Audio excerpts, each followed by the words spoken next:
यही शासनमा बस्नेहरूलाई चाहिने सुख सुविधा चाहिँ राज्य कोषबाट लिँदाखेरि चाहिँ ताली बजाएर यिनीहरूले चाहिँ त्यसमा निर्णय गर्ने, त्यसमा विवाद नगर्ने यिनीहरूले कहिले पनि।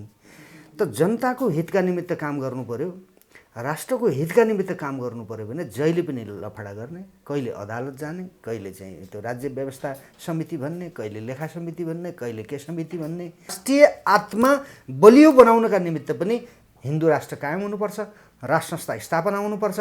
यो सङ्घीय संरचना जुन विदेशीहरूले यो राष्ट्रलाई विखण्डन गर्ने गरिकन जुन ल्याएका छन्, यो हामीले खारेज गरेर हामीले एकीकृत राष्ट्रका आधारमा र जनतालाई दिनुपर्ने सेवा सुविधाहरू, विकास निर्माणहरू ती विवेकका आधारमा गरिने कुरा हुन्। ती सङ्घीयता कुनै राज्यको मोडलका आधारमा हुँदैन, विकास विवेकका आधारमा गर्ने हो। मेरो देशमा कहाँ कुन चाहिँ भूगोलमा विकास भएको छैन, कुन भूगोलमा बसेको जनताले चाहिँ सुख र सुविधाको जीवन, बाटोघाटो, अरू अन्य चाहिँ पानी, बिजुली, बत्ती कहाँ कसले के पाएको छैन, त्यो दिने कुरा राज्यले त्यो पोलिसी बनाएर दिने कुरा हो। प्रधानमन्त्री ओलीको र विद्या भण्डारीको बिचमा कुरा हुन्छ र यहाँ विधेयक आउँछन्, कहिले विधेयक फिर्ता हुन्छन् होइन, कहिले राजनीतिक दुर्घटनातर्फ मुलुक जान्छ।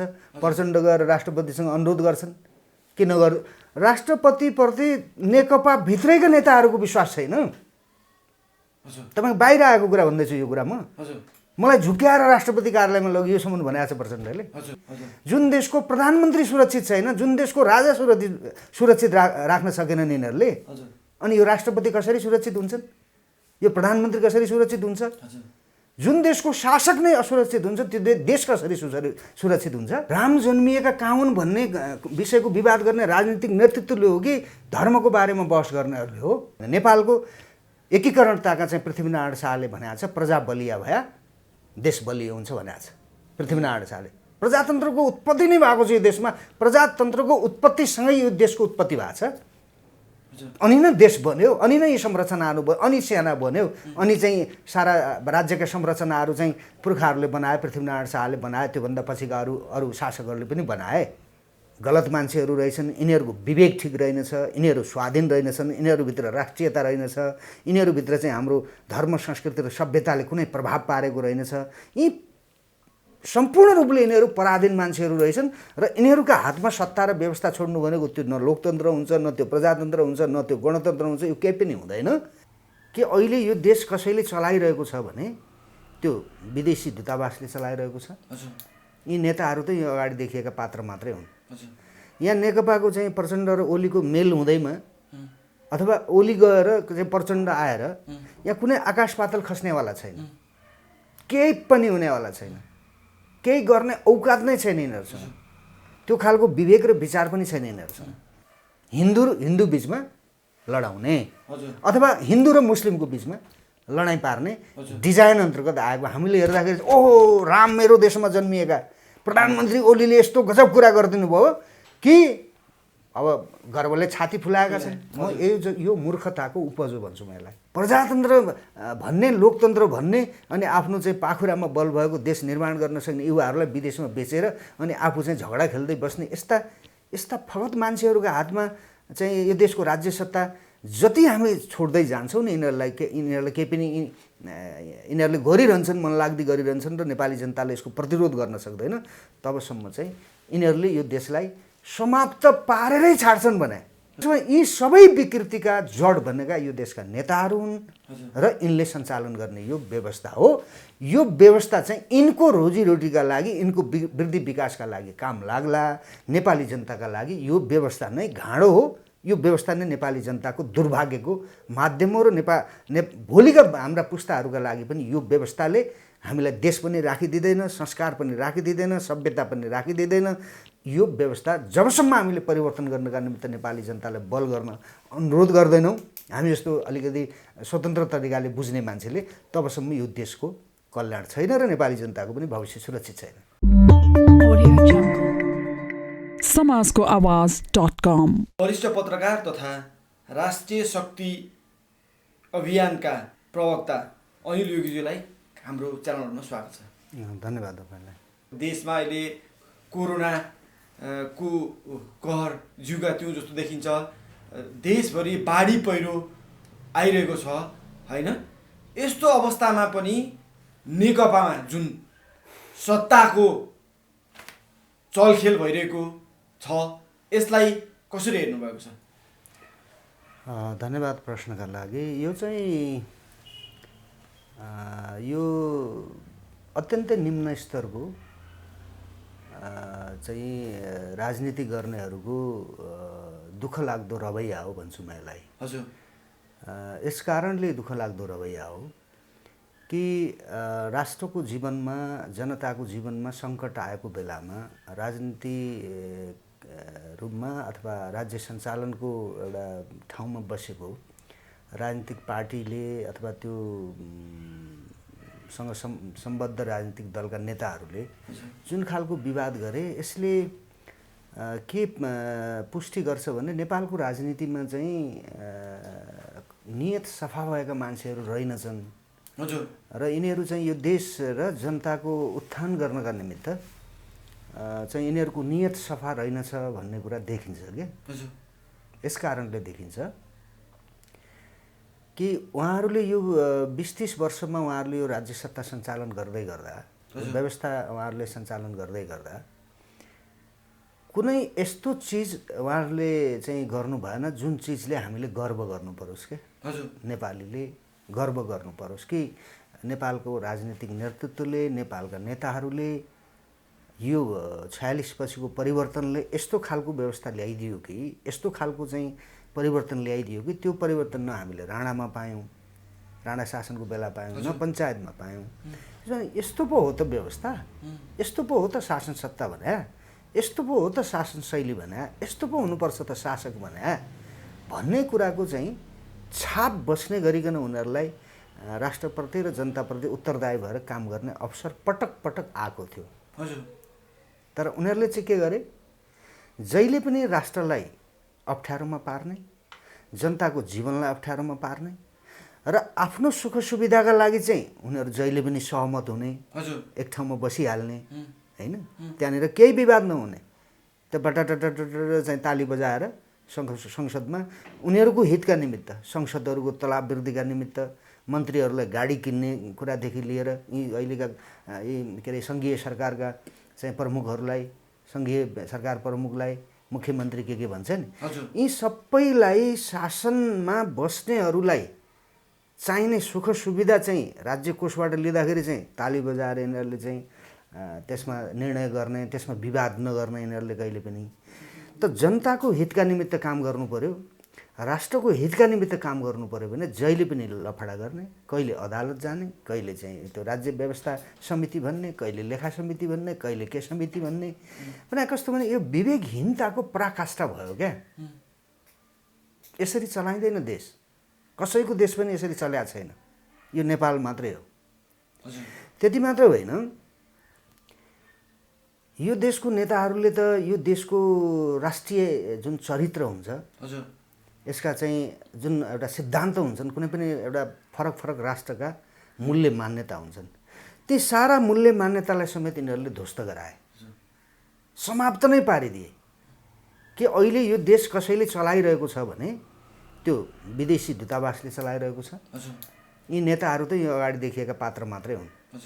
यहाँ नेकपाको चाहिँ प्रचण्ड र ओलीको मेल हुँदैमा अथवा ओली गएर चाहिँ प्रचण्ड आएर यहाँ कुनै आकाश पातल खस्नेवाला छैन, केही पनि हुनेवाला छैन, केही गर्ने औकात नै छैन यिनीहरूसँग, त्यो खालको विवेक र विचार पनि छैन यिनीहरूसँग।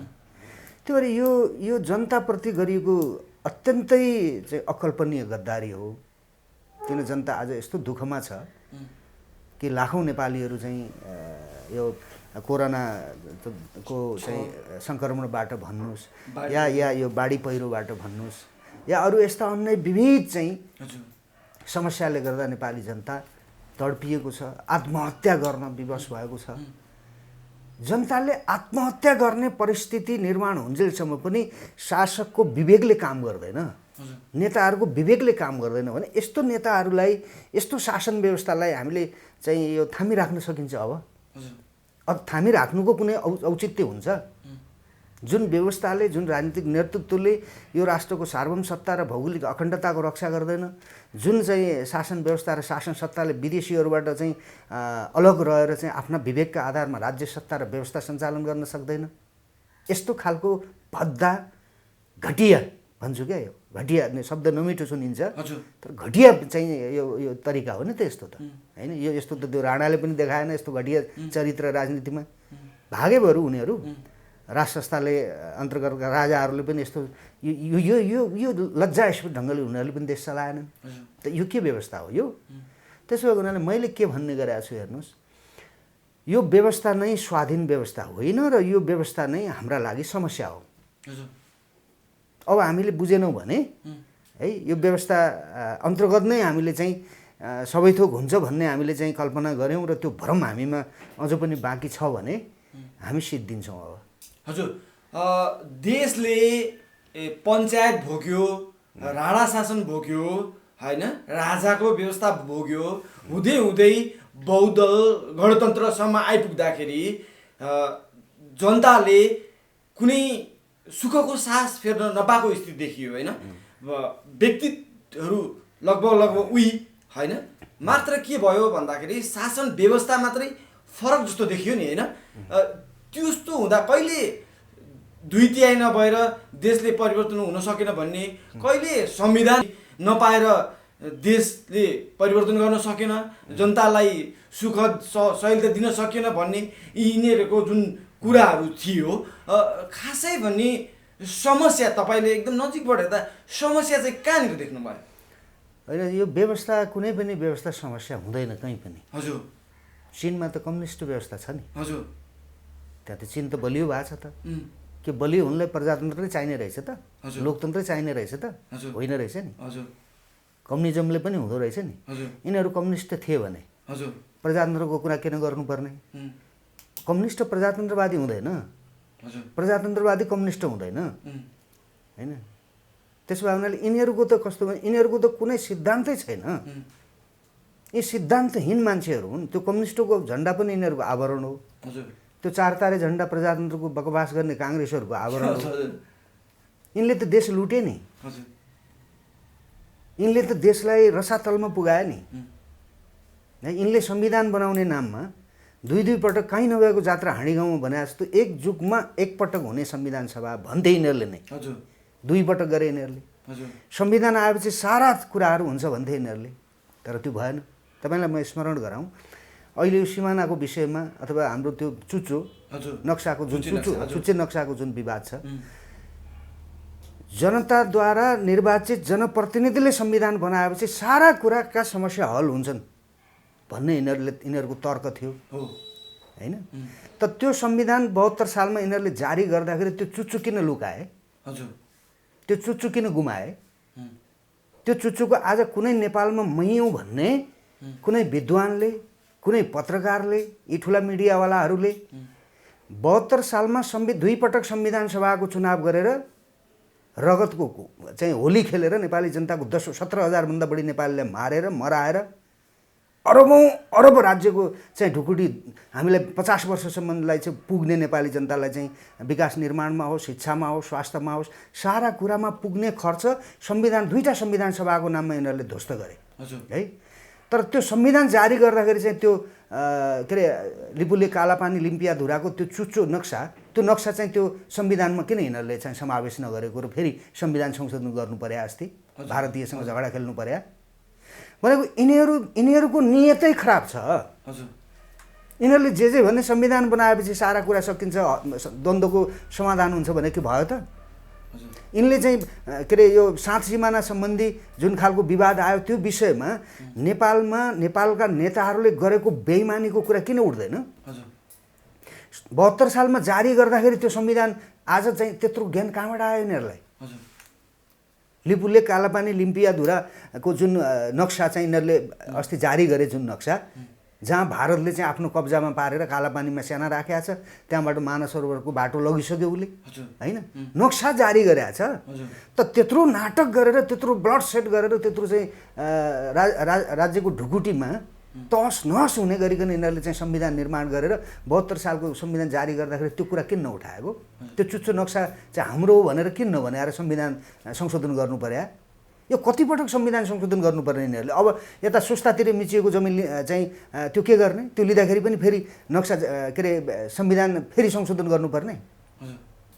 दुई पटक संविधान सभाको चुनाव गरेर बनाएको संविधान कमसेकम 5 वर्ष 10 वर्ष नचलाइकन अगाडि बढ्ने खालको बनाउन सकिँदैन थियो यिनको विवेक भएको भए। यो त एउटा माध्यम थियो संविधान सभाको चुनावद्वारा संविधान बनाउने भन्ने यिनीहरूको यो रणनीति हो। त्यो रणनीतिका भित्री कुरा के थिए भने यो देशलाई समाप्त पार्ने भन्ने थियो, यो देशलाई विखण्डन गर्ने भन्ने थियो है, यो देशको चाहिँ सामाजिक एकता र हाम्रो सांस्कृतिक एकतालाई खण्डित गर्ने भन्ने थियो है। त्यो रणनीतिभित्र अरू यस्ता तमाम कुराहरू थिए जुन कुराहरू यिनीहरूले गरेर भ्याए सके यिनीहरूले गरेर। त्यसो भएको हुनाले अब यिनीहरूले गर्ने नाटकका हरेक नाटकहरूप्रति नेपाली जनताले होसियारी गरेर यी मान्छेहरू गलत मान्छेहरू रहेछन्, यिनीहरूको विवेक ठिक रहेनछ, यिनीहरू स्वाधीन रहेनछन्, यिनीहरूभित्र राष्ट्रियता रहेनछ, यिनीहरूभित्र चाहिँ हाम्रो धर्म संस्कृति र सभ्यताले कुनै प्रभाव पारेको रहेनछ, यी सम्पूर्ण रूपले यिनीहरू पराधीन मान्छेहरू रहेछन् र यिनीहरूका हातमा सत्ता र व्यवस्था छोड्नु भनेको त्यो न लोकतन्त्र हुन्छ, न त्यो प्रजातन्त्र हुन्छ, न त्यो गणतन्त्र हुन्छ, यो केही पनि हुँदैन। यो यसको अन्त्य कसरी हुन्छ भन्नेतर्फ चाहिँ यी नेताहरूको अन्त्य कसरी हुन्छ भन्नेतर्फ नेपाली जनताले समयमा सोचेनन् भने यो आफ्नो देशमा चाहिँ रोजीरोटी नपाएर आफ्नो विधि को व्यवस्था अथवा आफ्नो आर्थिक स्थिति चाहिँ बलियो बनाएर सहज ढङ्गले जीवन बाँच्न नसकेर अरूका देशमा चाहिँ काम गर्न गएका युवाहरू लाखौँ युवाहरू फर्किँदैछन् नि। त्यो कसका कारणले बाहिर जानु पर्यो? यी नेताहरूका कारणले होइन, यिनीहरूले गरेको युद्धले होइन, यिनीहरूले गरेको भ्रष्टाचारले होइन, यिनीहरूले गरेको दलाली र यो चाहिँदा नचाहिँदा यिनीहरूले शासन सत्तामा बसेर गरेको बेइमानीका कारणले युवाहरूले आफ्नो देशमा भविष्य खोज्न नसकेका हो नि। प्रजातन्त्र भन्ने लोकतन्त्र भन्ने अनि आफ्नो चाहिँ पाखुरामा बल भएको देश निर्माण गर्न सक्ने युवाहरूलाई विदेशमा बेचेर अनि आफू चाहिँ झगडा खेल्दै बस्ने यस्ता फगत मान्छेहरूका हातमा चाहिँ यो देशको राज्य सत्ता जति हामी छोड्दै जान्छौँ नि यिनीहरूलाई केही पनि यिनीहरूले गरिरहन्छन्, मनलाग्दी गरिरहन्छन् र नेपाली जनताले यसको प्रतिरोध गर्न सक्दैन, तबसम्म चाहिँ यिनीहरूले यो देशलाई समाप्त पारेरै छाड्छन् भने समाप्त पारेरै छाड्छन्। सिक्किममा तपाईँको लेन्डुप दोर्जेको तरिका र यिनीहरूको तरिकामा केही पनि फरक छैन। यिनीहरूले त के गरे भने त्यहाँ त लेन्डुपलाई राजा के अरे त्यो चौग्याललाई ऊ राजा छँदै थियो है, चौग्याल ऊ राजा छँदै थियो, लेन्डुपलाई चाहिँ बहुमतमा ल्याएर तथाकथित चुनाव गराएर संविधान सभाको चुनाव गराएर उता लग्याओ, राजा छँदै थियो क्या त्यहाँ। यिनीहरूले त राज संस्थालाई त बाहिर पारिसकेका छन् नि, यी त लेन्डुपहरू हुन्। यी लेन्डुपहरूलाई त कुनै पनि बेलामा अहिले देशको प्रधानमन्त्री तपाईँलाई बडा कस्तो खतरनाक अवस्था ल्याइदिए यिनीहरूले भने आज म केही सञ्चार माध्यममा सुन्दै थिएँ कि प्रधानमन्त्रीलाई चाहिँ विदेशी सुटरहरूले चाहिँ सुट गर्ने खतरा देखेर चाहिँ प्रधानमन्त्रीका रुट परिवर्तन गरिएका छन् है। त्यो सुटरहरू काठमाडौँमा आएका छन् भन्ने पनि सुनिँदैछ। भनेको यिनले कहाँ पुर्याए देशको स्थितिलाई? यस्ता मान्छेहरूका हातमा कि विदेशी खुफिया एजेन्सीको कुनै सुटर आएर मेरो देशको प्रधानमन्त्रीलाई हमला गर्नका निमित्त आएको छ भन्ने समाचार आउँछ, त्यो सूचना सेनाले दिन्छ, प्रधानमन्त्रीको रुट परिवर्तन गरिन्छ, प्रधानमन्त्रीको सुरक्षा घेरा चाहिँ बाक्लो गराइन्छ, बलियो बनाइन्छ। अनि यस्ता दोक्लाहरूले ठुल्ठुला कुरा गर्छन्, देश बलियो बनायौँ भन्छन्, हामी बलिया छौँ भन्छन्। जुन देशको प्रधानमन्त्री सुरक्षित छैन, जुन देशको राजा सुरक्षित राख्न सकेनन् यिनीहरूले, अनि यो राष्ट्रपति कसरी सुरक्षित हुन्छन्? यो प्रधानमन्त्री कसरी सुरक्षित हुन्छ? जुन देशको शासक नै असुरक्षित हुन्छ त्यो देश कसरी सुरक्षित हुन्छ? हुन सक्दैन। त्यसो भए यी सबै विकृतिका जड भनेका यो देशका नेताहरू हुन् र यिनले सञ्चालन गर्ने यो व्यवस्था हो। यो व्यवस्था चाहिँ यिनको रोजीरोटीका लागि, यिनको वृद्धि विकासका लागि काम लाग्ला, नेपाली जनताका लागि यो व्यवस्था नै घाँडो हो। यो व्यवस्था नै नेपाली जनताको दुर्भाग्यको माध्यम हो र भोलिका हाम्रा पुस्ताहरूका लागि पनि यो व्यवस्थाले हामीलाई देश पनि राखिदिँदैन, संस्कार पनि राखिदिँदैन, सभ्यता पनि राखिदिँदैन। यो व्यवस्था जबसम्म हामीले परिवर्तन गर्नका निमित्त नेपाली जनतालाई बल गर्न अनुरोध गर्दैनौँ, हामी जस्तो अलिकति स्वतन्त्र तरिकाले बुझ्ने मान्छेले, तबसम्म यो देशको कल्याण छैन र नेपाली जनताको पनि भविष्य सुरक्षित छैन। हजुरले यो व्यवस्था नै गलत छ भन्ने कुरो त लिएर आउनुभयो। सरस्वती हेर्दा केपी शर्मा ओली विस्थापित भए पनि ठिक्क त अर्को नेताहरू पनि परिरहेछन्, लाइनमा हुनुहुन्छ होइन? अब के जनतालाई अब कुन व्यवस्था लिएर आउने त? अब होइन जनतालाई व्यवस्था मैले यो देशका लागि मैले देश र जनताका लागि हैन व्यवस्था भनेको के हो भने तपाईँ कुनै पनि व्यवस्था हेर्नुहोस् खराब हुँदैन खराब हुँदैन हजुर त्यो व्यवस्था भनेको नाम मात्रको हुन्छ त्यसलाई व्यवस्था जस्तो बनाउने फेरि पनि शासकले हो मान्छेका बुद्धिले विवेकले जो शासनमा बस्छ उसका विवेकका आधारमा कुनै पनि व्यवस्था सबल र असफल अथवा बलियो र कमजोर भन्ने अर्थ लगाउन सकिन्छ तपाईँको यो व्यवस्था खतम म किन भन्दैछु भने यो नेतृत्व नै काम नलाग्ने भएको हुनाले यो नेतृत्व नै दलाल भएको हुनाले यो नेतृत्व नै विदेशीहरूबाट सञ्चालित र परिचालित भएको हुनाले यो नेतृत्व नै नेपाली जनतालाई यो नेतृत्वले नै पटक पटक यसले चाहिँ गद्दारी यो 30 वर्षदेखि गद्दारी र बेइमानी गर्दै आएको हुनाले यो व्यवस्था काम लाग्दैन भनेको मैले किनभने यो व्यवस्थामा के भनियो त भन्दा विदेशीहरूले के भने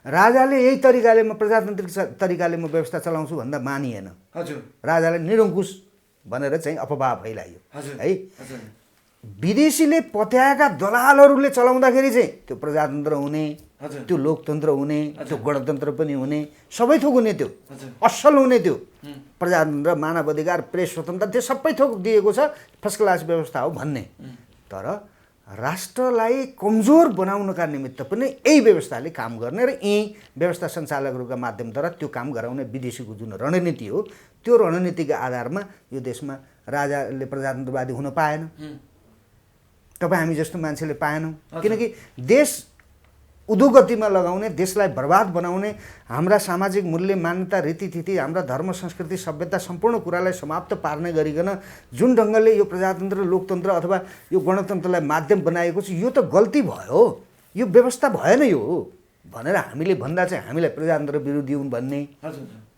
राजावादी हुन् भन्ने हैन कि देश हाम्रा कारणले देश बर्बाद भइरहेको छ राजाका कारणले देश बर्बाद भइरहेको छ भने जस्तो गर्ने त यिनीहरूले राज संस्थालाई हटाएको पनि त आज 12-15 वर्ष भयो नि त देश बलियो भयो त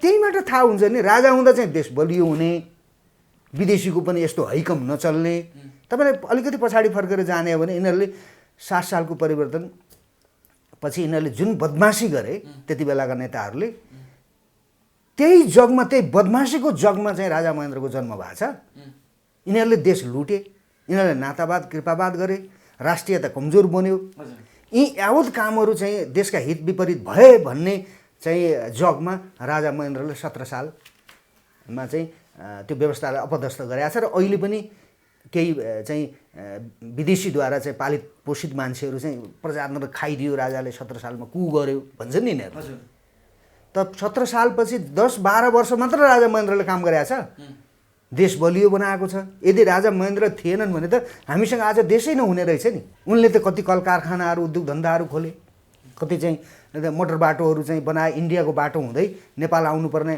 चाहिँ आफ्नो देशभित्र ओल्लो जिल्लाबाट पल्लो जिल्लामा समेत जान नसकिने स्थिति थियो त्यो कसले त्यो खत्तम गर्यो त भन्दा त्यो 30 वर्षको पञ्चायत व्यवस्था अन्तर्गत राजा महेन्द्रले 10-12 वर्ष काम गर्ने अवसर पाएका थिए त्यो 10-12 वर्षमा उनले त्यत्रो काम गरे राष्ट्र ब्याङ्क उनले खडा गरे कयौँ त्यस्ता चाहिँ संरचनाहरू राजा महेन्द्रले यो देशलाई देश जस्तो बनाए तर अहिले पनि राजा महेन्द्रले प्रजातन्त्र कु गर्यो भन्दैछ नि त है यो भनेको त बेइमानी हो नि यो त दलालहरूको भाषा हो नि हामीलाई प्रजातन्त्रै चाहिएको थियो भने त राजा वीरेन्द्रले त 46 सालमा दिएको थियो त बाबुराम प्रचण्डहरूले अहिले आएर चाहिँ जुन व्यवस्थामा आएका छन् उनीहरूले त त्यो बेलामा त यही व्यवस्थाका विरुद्ध हतियार उठाएको भन्थे 17,000 मान्छे मारे यही व्यवस्थामा आउनु थियो भने त्यत्रो मान्छे किन मारेको कसैले प्रश्न गर्न सकिरहेका छैन प्रचण्डहरूलाई र बाबुरामहरूलाई अहिले त फेरि नेकपा डबल नेकपामा आएर मिसिएको छ योजनाबद्ध ढङ्गले यो देशलाई समाप्त पार्ने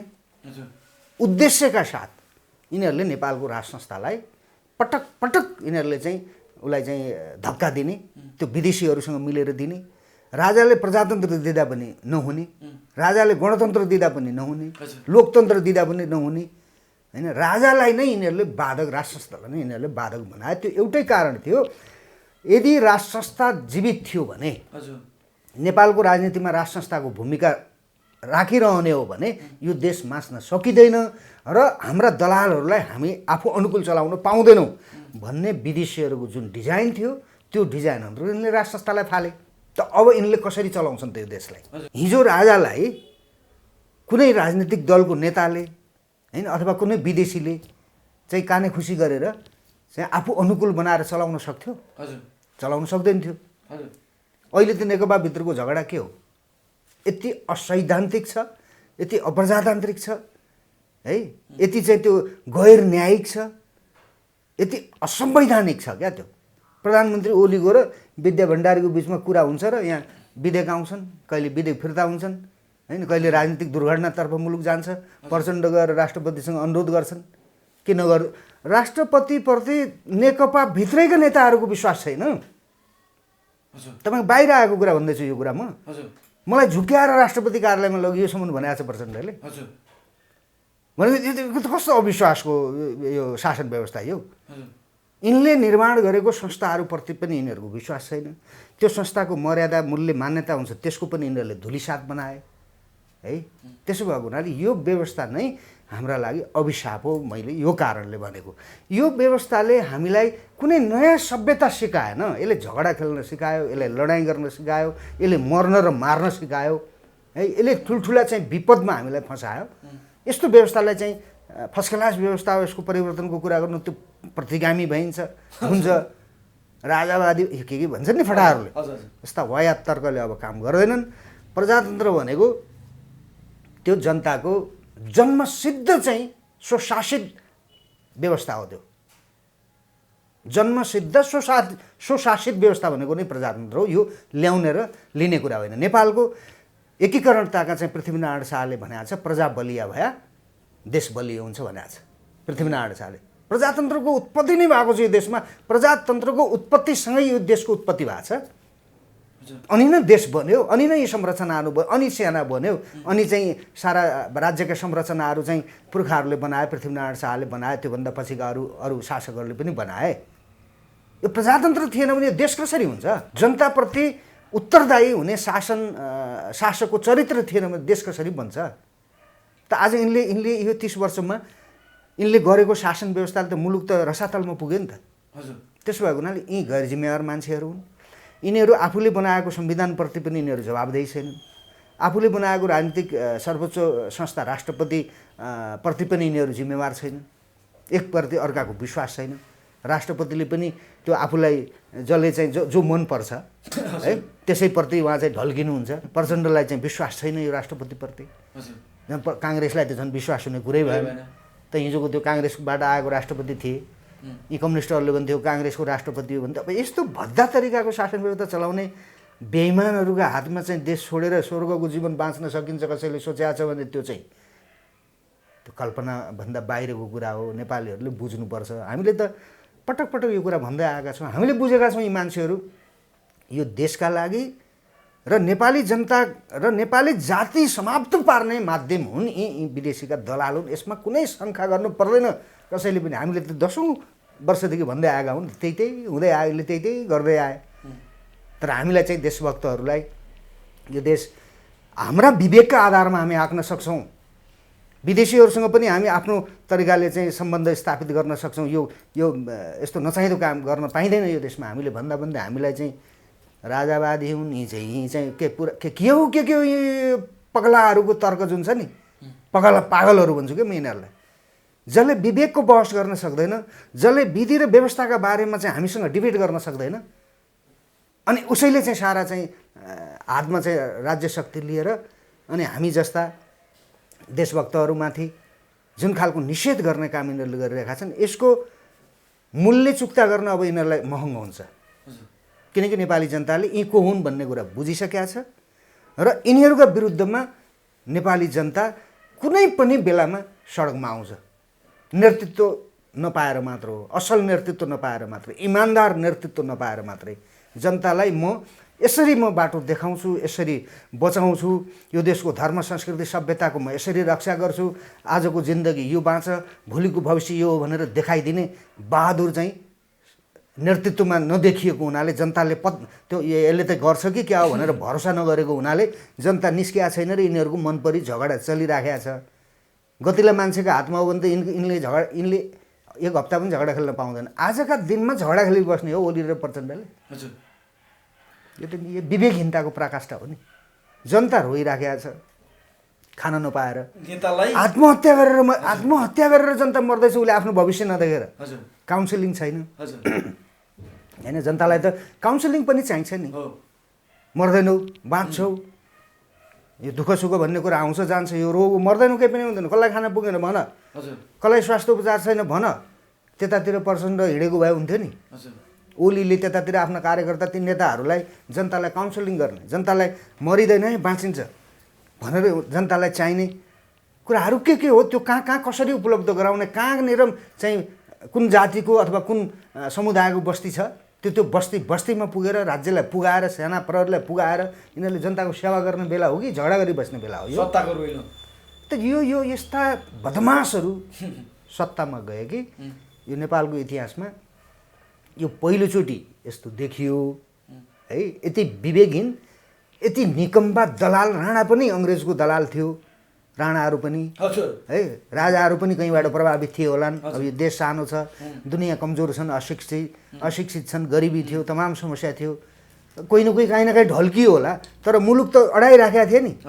अब यिनले त मुलुकै समाप्त पार्ने भयो नि त अब है। त्यसो भएको हुनाले जनताले चाहिँ, आम नेपालीहरूले के बुझ्नुपर्छ भने यी मान्छेहरूबाट यो देशको रक्षा हुँदैन र नेपाली जनताको जीवनको चाहिँ सुरक्षाको ग्यारेन्टी पनि हुँदैन। त्यसो भएर यिनीहरूलाई चाहिँ शासन सत्तामा राखिरहन हुँदैन, यिनीहरूका विरुद्धमा नेपाली जनताहरू सशक्त ढङ्गले अगाडि बढ्नुपर्छ। अबको विकल्प चाहिँ त्यो हो। त्यसपछि जसले यो देशलाई म नेतृत्व गर्छु भनेर जो अगाडि आउँछ, जनताका ताकतमा आउँछ र त्यसले नै मुलुकलाई सही ढङ्गले अगाडि लैजाने एउटा परिस्थिति बन्न सक्छ। हजुर, देशमा राजनीतिक सङ्कट परेको बेला प्रधानमन्त्री ओलीले अस्ति भर्खर एउटा कुरा भनिदिनु भयो, यो रामको जन्मभूमि अयोध्याको कुरा, यो रामको जन्मभूमि इन्डिया नभएर नेपाल हो भनेर भानु जयन्तीको दिन बिर्खे टोपी लगाएर उहाँले घोषणा गरिदिनु भयो होइन? यसलाई कसरी हेर्नु भएको छ? अब रामायणले नै राम कहाँ जन्मिएका हुन् भन्ने कुरा निश्चित नगरेको हजुर एउटा दस्तावेजका आधारमा नेपालका विद्वान हुन् या भारतका विद्वान हुन्, यसप्रति चासो राख्ने मान्छेहरूले डिबेट गर्नु, छलफल गर्नु, त्यो एउटा कुरा हो। हजुर, राम कहाँ जन्मिए, अयोध्या यहाँ हो कि भारतमा हो हजुर है, अथवा कहाँ हो, पाकिस्तानमा हो कि हजुर, कुनै टुङ्गो छ, कुनै टुङ्गो छैन। अब यो त कस्तो भने राम कहीँ जन्मिए पनि त तिनलाई त भगवानको रूपमा मानिन्छ नि। हजुर, त यी अहिले देखिएका यी विद्वान बुद्धिजीवी भन्नेहरू र हाम्रो प्रधानमन्त्री अथवा उताका के हुन् ती भारतीयहरू शासन सत्तामा बस्नेहरू राम जन्मिएको ठाउँ थाहा पाउने अथवा राम जन्मिँदा चाहिँ उनको नाभि गाडेको जमिन थाहा पाउने योग्यता भएका त्यस्ता धर्मात्मी भइदिएर त यिनले गरेको शासन व्यवस्था त अलिकतिलो हुँदो हो नि। हजुर, यिनको झगडा पनि अलिकतिलो हुँदो हो नि। भगवान् रामका बारेमा बहस गर्ने, व्याख्या गर्ने, कहाँ जन्मिए, उनको नाभि कहाँ गाडियो, यो यस्ता दोक्लाहरूले त्यो रामको विषयमा बहस गर्ने, छलफल गर्ने त्यो खालको ज्ञान कहाँबाट पाए यिनीहरूले? प्रश्न त्यो हो क्या एउटा। अर्को कुरा चाहिँ के हो भने नेपालमा अयोध्या छ होइन, सीता यहीँ थिइन्, राम कहीँबाट आए, भारतबाट आए कि यहाँ वरिपरि थिए। त्यो त्यति बेला के थियो, साधन स्रोत, मोटर बाटो घाटो, हात्ती घोडा के थिए, कसरी आए कि आएनन्, कहाँ थिए?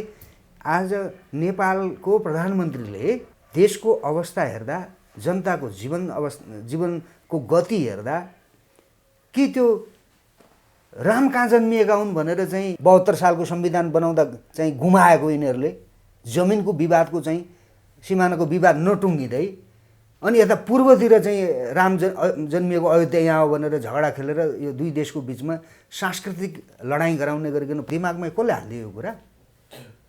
यो प्रसङ्ग मिल्ने कुरा हो। यो राम जन्मिएका कहाँ हुन् भन्ने विषयको विवाद गर्ने राजनीतिक नेतृत्वले हो कि धर्मको बारेमा बहस गर्नेहरूले हो? यो चाहिँ के भने भारतीय हिन्दू र नेपालका हिन्दूहरू बिचको समेत लडाइँ गराउने गरिकन यो पश्चिमाहरूले र यो मुस्लिम चाहिँ आतङ्कवादीहरूको डिजाइनमा हाम्रो प्रधानमन्त्रीले बोले त होइन भन्ने खतरा छ क्या।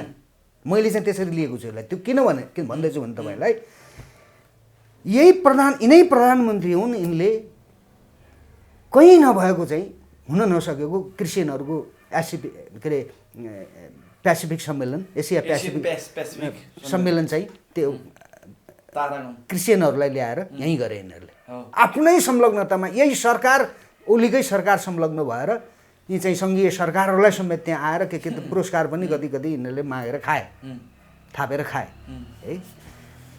त्यसको लगतै मुस्लिमहरूको सम्मेलन भयो यही देशमा, सप्तरीमा। 2,50,000 मुस्लिमहरू त्यहाँ आएका छन्, त्यो पनि कट्टरपन्थी मुस्लिमहरू आएका छन् है। यो कोरोनाको समस्याले गर्दाखेरि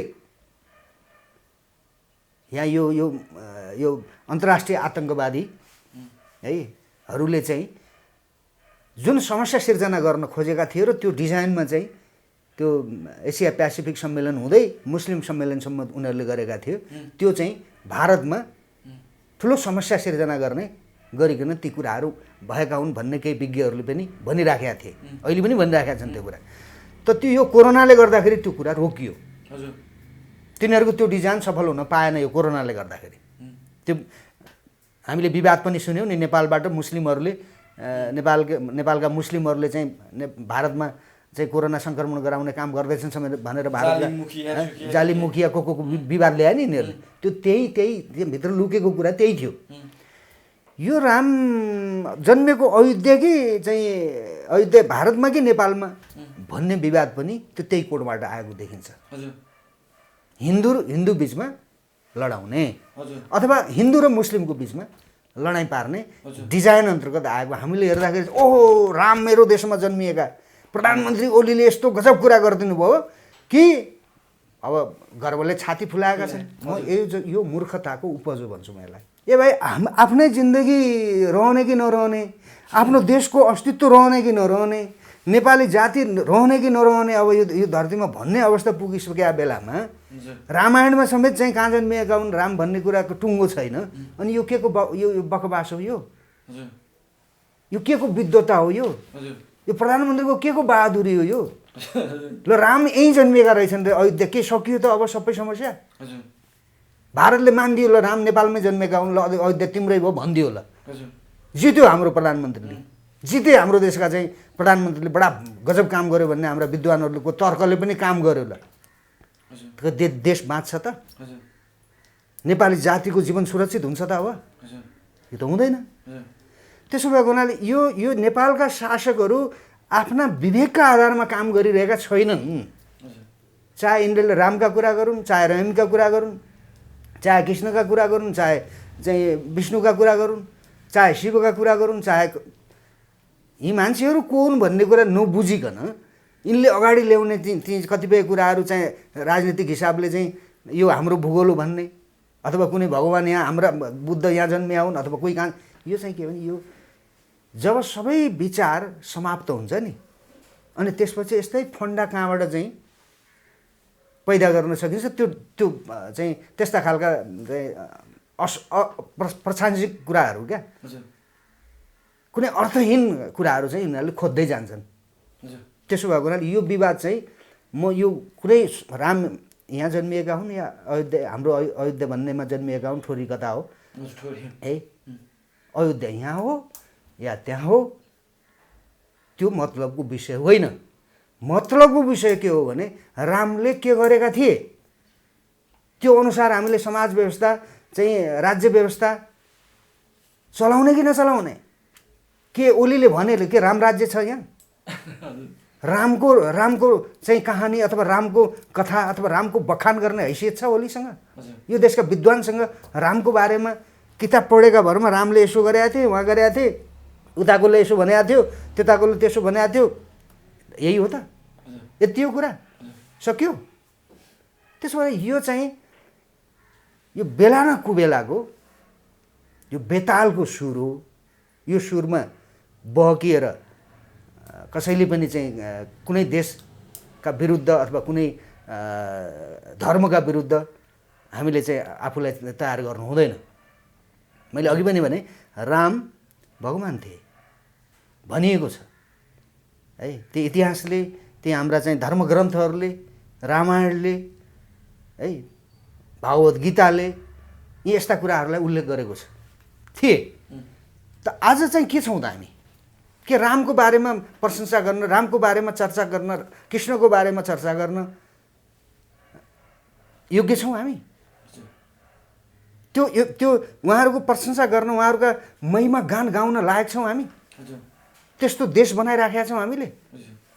त्यस्तो समाज बनाइराखेका छौँ? छैनौँ। त्यसमा यो हावामा अयोध्या तेरो कि मेरो है, अथवा यो त राम तेरो कि मेरो, अब यस्तो खालको यो नचाहिँदो त्यो बेला न कुबेलाको यो अर्थहीन चाहिँ बहस हो। अब यो बहसमा चाहिँ भारतका विद्वान बुद्धिजीवीहरू पनि फँसेका छन् है, नेपालका विद्वान बुद्धिजीवी पनि फँसेका छन्। ओलीको काम फसाउने हो है, ओलीको काम त्यही देखिन्छ के, कुनै पनि चाहिँ परिणाममुखी काम केही पनि नगर्ने, यस्तै प्रोपोगन्डा गरेर आफू पनि फस्ने, दुनियाँ पनि फसाउने, विद्वान बुद्धिजीवी भन्नेलाई पनि फसाइदिने। अब यो मजाक गर्ने देश भयो। शासकले मजाक गरेका छ, बुद्धिजीवीहरू पनि मजाक गरिरहेका छन्। बुद्धिजीवीहरूका पनि यहाँ पार्टीका बुद्धिजीवी कोही कसैका, बुद्धिजीवीको पनि कुनै रेखठेक छैन के। रेखठेकको बुद्धिजीवी भयो भने त्यो बुद्धिजीवीले ठेगानमा राख्छ। अयोध्या यहाँ हो कि त्यहाँ हो भन्ने विषयमा प्रधानमन्त्रीले बोल्नै पर्दैन थियो। एकाडेमिक क्षेत्रका मान्छेहरू है, सांस्कृतिक क्षेत्रका मान्छेहरू हाम्रो छ नि, त्यो प्रज्ञा प्रतिष्ठान छ होइन, त्यहाँ कुलपति छन्, उपकुलपति छन् होइन, केही उपकुलपतिले चाहिँ बोलेका केही कुराहरू पनि सुन्यौँ हामीले होइन। त त्यो यदि अनुसन्धान नै गर्नुपर्ने, यो देशमा यो सारा समस्याहरू भारतमा या नेपालमा जे समस्या आइराखेका छन्, यो कुरा चाहिँ अयोध्या उता हो कि यता हो भन्ने कुरा कन्फर्म नभएको हुनाले आएको हो भने त होइन, एकाडेमिक नेपालका चाहिँ प्राज्ञिक मान्छेहरूलाई राखेर यो विषयमा बहस गरेको भए र त्यसपछि चाहिँ सरकारको धारणा प्रधानमन्त्रीले दिएको भए राम्रो हुन्थ्यो नि। पहिले आधिकारिक जुन प्रमाणहरू सङ्कलन गर्नतिर लागेको भए पनि हुन्थ्यो होला हैन। त त्यसो भएको हुनाले यो चाहिँ के हो भने अन्त्यमा म तपाईँलाई के भन्न चाहन्छु भने यी जे जति विवादहरू ल्याइएका छन्, यी विवादहरूका पछाडि ठुलो एउटा चाहिँ द्वन्द्व, लडाइँ है, धार्मिक लडाइँ, जातीय लडाइँ गराउने रणनीति छ। विषयलाई थोरै मोड्न चाहन्छु। तपाईँ यो राष्ट्रिय शक्ति अभियानको प्रवक्ता पनि हुनुहुँदो रहेछ होइन? यो राष्ट्रिय शक्ति अभियान भनेको के हो र केका लागि गठन गरिएको? धन्यवाद। यो तपाईँलाई हामीले स्पष्ट के भनेका छौँ भने राष्ट्रिय शक्ति नेपाल यो एउटा विशिष्ट परिस्थिति, राष्ट्रको एउटा विशिष्ट अवस्थामा यो चाहिँ अभियानलाई हामीले सुरु गरेका हौँ। यी आज जे जति समस्याहरू हामीले देखिरहेछौँ नि, हजुर, यो समस्या सिर्जना 2-3वटा कारणले भएको छ। हजुर, त्यो के कारणले भएको छ भने एउटा त यो संविधान नै यो विवादको दस्तावेज हो, जुन संविधानले यो सङ्घीयता, धर्मनिरपेक्षता है, राष्ट्र संस्थाको बहिर्गमन यी यावत कुराहरू गरेको चाहिँ एउटा संविधान को रूपमा यिनीहरूले चाहिँ यसलाई व्याख्या गरेका छन्। मूल कुरा चाहिँ यो संविधान छ हाम्रो समस्या। र यो संविधान अन्तर्गत यिनीहरूले जे निर्णय गरे नि, जस्तो सङ्घीयताको निर्णय, राष्ट्रिय शक्तिले के भनेको छ भने यो सङ्घीयता भनेको यो नेपाली जनताका लागि यो आर्थिक हिसाबले पनि, भौगोलिक हिसाबले पनि, सांस्कृतिक हिसाबले पनि, जातिगत हिसाबले पनि यो सङ्घीयता नेपालका लागि यो अफाव सिद्ध छ र यो विदेशीहरूले देशलाई खण्डित गर्ने डिजाइन अन्तर्गत यो ल्याएको हो भन्ने हाम्रो तर्क हो। र त्यो यथार्थ त्यही हो। फेरि त्यो भोलि थाहा हुन्छ नि, यही ढङ्गले गयौँ भने भोलि थाहा हुन्छ। तर सङ्घीयता खारेज गर भन्ने हाम्रो दबाब हो, हाम्रो नेपाली जनताको तर्फबाट हो। र अर्को चाहिँ यो हिन्दू राष्ट्र, विश्वका 182 कति 83 राष्ट्रमध्ये एउटा मात्र राष्ट्र हो जो हिन्दू राष्ट्र थियो, नेपाल। यो हाम्रो पहिचान हो। यसलाई धर्मनिरपेक्ष गरेर उनीहरूले जुन काम गरे, यो हिन्दू राष्ट्र कायम राख र सबै धर्मका है, सनातनी धर्मावलम्बीहरूको धर्मको, सबै धर्मको चाहिँ रक्षा र विकास गर्ने गरिकन चाहिँ यो राष्ट्रलाई हिन्दू राष्ट्र कायम गर भनेका छौँ हामीले।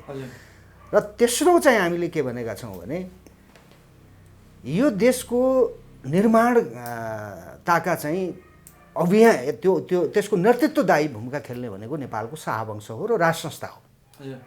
त राज संस्थालाई यो देश समाप्त पार्न डिजाइन अन्तर्गत देशी विदेशीहरू मिलेर चाहिँ राज संस्थालाई जबरजस्ती अप्रजातान्त्रिक तरिकाले जसरी राष्ट्रिय राजनीतिबाट बाहिर पारिएको छ, त राज संस्थालाई एकताको आधारमा, राष्ट्रिय एकताको आधारमा, सार्वभौम सत्ता र भौगोलिक अखण्डताको रक्षाको आधारमा नेपालको राज संस्थालाई बाहिर राखेर यो देशको रक्षा हुन सक्दैन।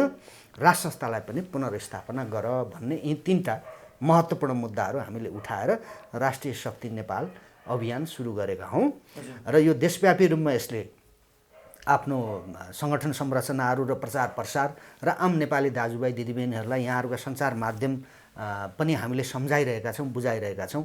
यो 3टा कुरा हुन सकेन भने, यो राष्ट्र हिन्दू राष्ट्र कायम हामीले राख्न सकेनौँ भने, राज संस्थालाई पुनर्स्थापना गर्न सकेनौँ भने र यो सङ्घीयतालाई हामीले खारेज गर्न सकेनौँ भने हामी यो देशमा बस्न सक्दैनौँ, बाँच्न सक्दैनौँ। विदेशीहरूले यो देशलाई चाहिँ सुरक्षित रहन दिँदैनन्। कति बेला चाहिँ कति लिन सक्छ भारतले लिने, कति लिन सक्छ चीनले लिने, यहाँ को आउने र कसले के गर्ने भन्ने कुराको टुङ्गो नै हुँदैन।